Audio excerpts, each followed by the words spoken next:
PSC കോഴ വിവാദത്തിൽ Kozhikode town area committee അംഗം പ്രമോദ് കോട്ടൂളിയെ പുറത്താക്കി CPM. പ്രമോദ് കോട്ടൂളിയെ എല്ലാ സ്ഥാനത്തു നിന്നും നീക്കി റിയൽ എസ്റ്റേറ്റ് ഇടപാട് ചൂണ്ടിക്കാട്ടിയാണ് നടപടി.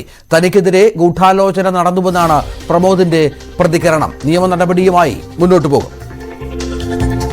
ഇങ്ങനെ ഒരു PSC കോഴയുമായി ബന്ധപ്പെടുത്തിക്കൊണ്ട് പ്രമോദ് ഏതെങ്കിലും തരത്തിൽ സാമ്പത്തികമായിട്ടുള്ള ഇടപാട് നടത്തിയിട്ടുണ്ടോ, ഏതെങ്കിലും ആളോട് ഇത് വാങ്ങിക്കൊണ്ടുവരാൻ പറഞ്ഞിട്ടുണ്ടോ എന്നുണ്ടെങ്കിൽ അതാരാണ്, എപ്പോഴാണ് പണം കൈമാറി ചെയ്തത്, ആരെങ്കിലും ആ രീതിയിൽ പ്രമോദ് ഇടപെടുത്തുന്നു, അയാളെ ഭീഷണിപ്പെടുത്തുന്നു, ഇതിന്റെ എല്ലാ തരത്തിലുള്ള തെളിവുകളും എന്റെ മുന്നിൽ എന്റെ അമ്മയെ ബോധ്യപ്പെടുത്തണം. കോഴിക്കോട് നഗരത്തിൽ ഏതെങ്കിലും ഒരു റിയൽ എസ്റ്റേറ്റ് കച്ചവടം നടത്തിയതായി തെളിയിക്കാമോ എന്നും പ്രമോദ് കോട്ടൂളി വെല്ലുവിളിച്ചു. അതായത് ഞാൻ ആദ്യം മകനാണായത്, ഇതിനുശേഷമാണ് സഖാവായത്. എനിക്ക് എന്റെ അമ്മയാണ് ബോധ്യപ്പെടുത്തുന്നത്. രക്ഷിതാവിനത് മക്കളെ ബോധ്യപ്പെടുത്താൻ പറ്റുന്നില്ലെങ്കിൽ നമുക്ക് എന്ത് ചെയ്യാൻ പറ്റും?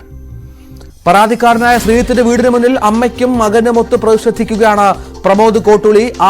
ആർക്ക് എപ്പോൾ എവിടെ വെച്ച് പണം നൽകിയെന്ന് പരാതിക്കാരനായ ശ്രീജിത്ത് ബോധ്യപ്പെടുത്തണമെന്നാണ് ആവശ്യം. MS അനീഷ് കുമാർ ഏറ്റവും പുതിയ വിവരങ്ങൾ പങ്കുവെക്കും. അനീഷ്, വലിയൊരു ട്വിസ്റ്റാണ് ഈ ആരോപണവുമായി ബന്ധപ്പെട്ട്. നടപടി ഉണ്ടാകുന്നു, തൊട്ടുപുറകെ പ്രമോദ് വെല്ലുവിളിക്കുന്നു, പാർട്ടിയെ ഈ സംഗതി തെളിയിക്കാൻ ആവശ്യപ്പെടുന്നു. നിരാഹാരമടക്കമുള്ള കടുത്ത കാര്യങ്ങളിലേക്ക് പോകുന്ന പശ്ചാത്തലം എന്താണ്? ഇപ്പോഴത്തെ ഏറ്റവും പുതിയ നീക്കം പ്രമോദിന്റെ പാർട്ടിയിലുള്ള ആലോചന ഏത് തരത്തിലാണ്? രഞ്ജിത്ത്, പാർട്ടി അങ്ങേയറ്റം പ്രതിസന്ധിയിലാക്കുകയും ഒപ്പം നാടകീയവുമായ സംഭവവാസങ്ങൾക്കാണ് ഇപ്പോൾ ഈ സംഭവം സാക്ഷ്യം വഹിക്കുന്നത്. രാവിലെ മുതൽ തന്നെ CPM-ന്റെ നേതൃയോഗങ്ങൾ ജില്ലാ കമ്മിറ്റി ഓഫീസിൽ പുരോഗമിക്കുകയാണ്. ആദ്യം സെക്രട്ടേറിയറ്റ് യോഗം ചേർന്നു. അതിൽ കടുത്ത സംഘടനാ വിരുദ്ധ നടപടികൾ പ്രമോദിന്റെ ഭാഗത്തു നിന്നും ഉണ്ടായി എന്ന വിലയിരുത്തലുണ്ടായി. അതിനുശേഷം ജില്ലാ കമ്മിറ്റി യോഗം ചേരുകയും അദ്ദേഹത്തെ പുറത്താക്കണമെന്ന ആവശ്യം ഉയരുകയും ചെയ്തു. എന്നാൽ ഒരു വിഭാഗം ഈ തീരുമാനത്തിനെതിരെ രംഗത്തെത്തി. കാരണം പ്രമോദ് മാത്രമല്ല, മറ്റു ചില ആളുകളും പരസ്യ കമ്പനി നടത്തുന്ന അടക്കമുള്ള ആളുകൾ റിയൽ എസ്റ്റേറ്റ് ഇടപാടുകൾ നഗരത്തിൽ ചെയ്യുന്നുണ്ട്. അവർക്കെതിരെയും മാതൃകാപരമായ നടപടികൾ സ്വീകരിക്കണമെന്ന ആവശ്യം ഉന്നയിച്ചു. ഔദ്യോഗിക പക്ഷത്തിന്റെ കൃത്യമായ സഹായം ഇത്തരം ആളുകൾക്ക് ലഭിക്കുന്നുണ്ടെന്ന വിമർശനവും ജില്ലാ കമ്മിറ്റി യോഗത്തിൽ ഉയർന്നു. എന്നാൽ ഇപ്പോൾ വളരെ ഗൗരവതരമായ ഒരു കുറ്റം ചെയ്തു എന്ന പശ്ചാത്തലത്തിലാണ് ഇത്തരം ഒരു ചർച്ചകൾ നടക്കുന്നത്. അതുകൊണ്ട് കൃത്യമായി പ്രമോദ് കോട്ടൂളിക്കെതിരെ നടപടി എടുക്കണം എന്ന് ജില്ലാ കമ്മിറ്റിയിലും പിന്നീട് തീരുമാനമാവുകയായിരുന്നു. ഇതിനുശേഷമാണ് ടൗൺ ഏരിയ കമ്മിറ്റി യോഗം വിളിച്ചു ചേർത്തത്. നേരത്തെ ഏരിയ കമ്മിറ്റി ഓഫീസിൽ വിളിച്ചു ചേർത്ത യോഗം ജില്ലാ കമ്മിറ്റി ഓഫീസിലേക്ക് മാറ്റുകയായിരുന്നു. ഈ യോഗത്തിലേക്ക് പ്രമോദ് കോട്ടൂളിയെ വിളിക്കുകയും ചെയ്തില്ല. ഈ ഏരിയ കമ്മിറ്റി യോഗത്തിലാണ് ഈ പ്രമോദിന് എതിരായ നടപടി പ്രഖ്യാപിച്ചത്. പാർട്ടിയിൽ നിന്നും പ്രമോദ് കോട്ടൂളിയെ പുറത്താക്കുന്നു എന്ന വിവരമാണ് അറിയിച്ചത്. അല്പസമയത്തിനകം ഔദ്യോഗികമായി വാർത്താക്കുറിപ്പിലൂടെ CPM ഇക്കാര്യം പുറത്തറിയിക്കും എന്നാണ് പറഞ്ഞിരിക്കുന്നത്. നമുക്ക് പാർട്ടിക്കുള്ളിൽ നിന്നും ലഭിക്കുന്ന വിവരങ്ങൾ അനുസരിച്ച് റിയൽ എസ്റ്റേറ്റ് ഇടപാടുകൾ, പാർട്ടി വിരുദ്ധ പ്രവർത്തനം തുടങ്ങിയവ ആരോപിച്ചാണ് പ്രമോദിനെതിരെ നടപടി എടുക്കുന്നത് എന്ന സൂചനകളാണ് ലഭിക്കുന്നത്. മറിച്ച് PSC കോഴ ആരോപണവുമായി ബന്ധപ്പെട്ട കാര്യങ്ങളൊന്നും ആ പാർട്ടിയുടെ ഔദ്യോഗിക വിശദീകരണത്തിൽ ഉണ്ടാവില്ല എന്ന് മനസ്സിലാക്കുന്നു. കാരണം നേരത്തെ ജില്ലാ സെക്രട്ടറി P മോഹനും സംസ്ഥാന സെക്രട്ടറി അടക്കമുള്ളവരും ഒരു പ്രശ്നമുള്ളത് അനീഷ്, PSC കോഴ ആരോപണം, അതായത് 20 ലക്ഷം രൂപയുടെ ഒരു കോഴ ആരോപണവുമായി ബന്ധപ്പെട്ടാണല്ലോ പ്രമോദിനെതിരെ നേരത്തെ ഇത്തരം ഒരു വാദം ഉയർന്നത്. അവിടെ പാർട്ടി അത് പൂർണ്ണമായി നിഷേധിക്കുകയാണ്. പക്ഷേ റിയൽ എസ്റ്റേറ്റ് എന്ന മറ്റു തലത്തിലുള്ള ഒരു സംഗതിയിൽ ഏർപ്പെട്ടു എന്ന പേരിൽ പാർട്ടി പുറത്താക്കുമ്പോൾ അത് ഏത് രീതിയിലാണ് എന്നുള്ളതാണ്. കാരണം റിയൽ എസ്റ്റേറ്റ് ആരോപണവുമായി ബന്ധപ്പെട്ട തെളിവുകളൊന്നും ഇല്ലാത്ത പാർട്ടി പ്രമോദ് ക്ലീൻ ആണെന്ന് ആദ്യം പറയുന്നു, പിന്നീട് റിയൽ എസ്റ്റേറ്റിന്റെ പേരിൽ പുറത്താക്കുന്നു. അതിന്റെ സാഹചര്യം എങ്ങനെ വിശദീകരിക്കുന്നു അവർ? റിയൽ എസ്റ്റേറ്റ് സംഘടനാ വിരുദ്ധ പ്രവർത്തനങ്ങൾ എന്നിവയൊക്കെയാണ് ഉദ്ദേശിക്കുന്നത്. കാരണം അതിനായി പല കാര്യങ്ങൾ നേരത്തെ തന്നെ പാർട്ടി നേതൃത്വം വ്യക്തമാക്കിയിരുന്നു. ഒന്ന്, ഈ യുവധാര കോട്ടൂളി എന്ന പേരിൽ ഒരു സ്ഥാപനം അല്ലെങ്കിൽ അവിടുത്തെ ഒരു പ്രാദേശിക കൂട്ടായ്മ പ്രമോദ് കോട്ടൂളി സ്ഥാപിച്ചിരുന്നു.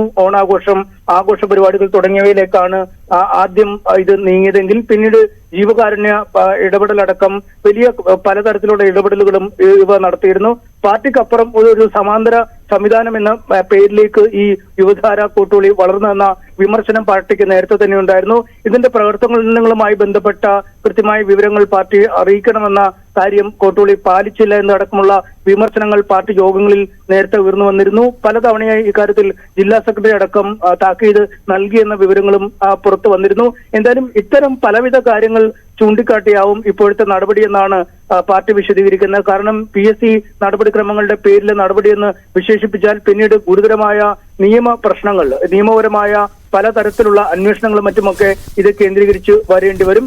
ആ ഒരു പിടിവള്ളിയിൽ മുറുകി പിടിച്ചാണ് ഇപ്പോൾ കോട്ടൂളി തന്റെ വജ്രായുധം പുറത്തെടുത്തിരിക്കുന്നത്. അദ്ദേഹം ഈ ആരോപണ വിധേയനായ ശ്രീജിത്ത് എന്ന ആളുടെ ഭാര്യയ്ക്കായാണ് പണം നൽകിയതെന്നാണ് അന്തരീക്ഷത്തിൽ ഉയർന്നു വന്നിരുന്ന ഒരു ചർച്ച. ഇക്കാര്യങ്ങൾ വളരെ സജീവമായി തന്നെ ചിത്രത്തിൽ ഉണ്ടായിരുന്നു. ഒപ്പം ഈ പേര് ഇതുവരെ പുറത്തേക്ക് പരസ്യമായി വന്നിരുന്നുമില്ല. എല്ലാവരും പറയുമ്പോൾ രഹസ്യമായി പറയുമെങ്കിലും മാധ്യമങ്ങളിലൊന്നും ഈ പരാതിക്കാരുടെ പേര് പൂർണ്ണമായി പുറത്തേക്ക് വരുന്ന സാഹചര്യം ഉണ്ടായില്ല. അത്തരത്തിൽ രഹസ്യമായി നിന്ന അല്ലെങ്കിൽ തനിക്ക് ഔദ്യോഗികമായി യാതൊരു പരാതികളും പറയാനില്ലെന്ന് പാർട്ടിയോട് വ്യക്തമാക്കിയ ആളുടെ പേര് തന്നെ പ്രമോദ് കോട്ടൂളി പുറത്തേക്ക് പറഞ്ഞിരിക്കുന്നു. അതിനുശേഷം അയാളുടെ വീട്ടിലേക്ക് ഇപ്പോൾ ഇതാ സത്യാഗ്രഹത്തിനായി വന്നിരിക്കുന്ന ഒരു സാഹചര്യം. അവിടെ പോയി താൻ എത്ര പണം വാങ്ങി, എവിടെ വെച്ച് വാങ്ങി, എന്താണ് തെളിവ് തുടങ്ങിയ കാര്യങ്ങൾ തനിക്കും തന്റെ അമ്മയ്ക്കും താൻ ബോധ്യപ്പെടുന്നതിലുപരി തന്റെ അമ്മയെ ഇക്കാര്യങ്ങൾ ബോധ്യപ്പെടുത്തണം എന്ന ആവശ്യമായി രംഗത്ത് വന്നേക്കാണ്. ഇത് വലിയ പ്രതിസന്ധിയാണ് CPM-ന് സൃഷ്ടിക്കുന്നതിൽ സംശയമില്ല. കാരണം പോലീസ് അന്വേഷണം ആവശ്യപ്പെട്ട് ഇതിനകം ഒരു പരാതി സിറ്റി പോലീസ് കമ്മീഷണർക്ക് യൂത്ത് കോൺഗ്രസ് സംസ്ഥാന സെക്രട്ടറിയുടെ ഭാഗത്തു നിന്നും ലഭിച്ചിരുന്നു. മറ്റു പലതരത്തിലുള്ള നിയമസഭയിലടക്കം ചോദ്യോത്തരമായി ഇത് ഉയർന്നിരുന്നു. ഇത്തരം പ്രശ്നങ്ങൾ വരുമ്പോൾ ഒരു പരാതിക്കാരൻ ആര് എന്നത് മറനീക്കി പുറത്തു വരുന്ന ഒരു സാഹചര്യം. പോലീസിനാണെങ്കിലും ഈ പരാതിക്കാരനെ കുറിച്ചുള്ള കൃത്യമായ ഒരു പേര് വിവരം ഇതിനകം പുറത്തു വന്നിട്ടില്ല. അപ്പോൾ ഇങ്ങനെ ഒരു കോഴ ആരോപണം വരുന്നു. അത് ഭരണഘടനാ സ്ഥാപനവുമായി ബന്ധപ്പെട്ട് വരികയും ചേരുന്നു. പരാതിക്കാരന്റെ പേരിപ്പോൾ അനാവൃതമായി മാറിയിരിക്കുന്നു. അതുകൊണ്ട് പോലീസ് അടക്കമുള്ള ഏജൻസികൾക്ക് ഇനി സ്വമേധയാ ഒരുപക്ഷെ ഇക്കാര്യത്തിൽ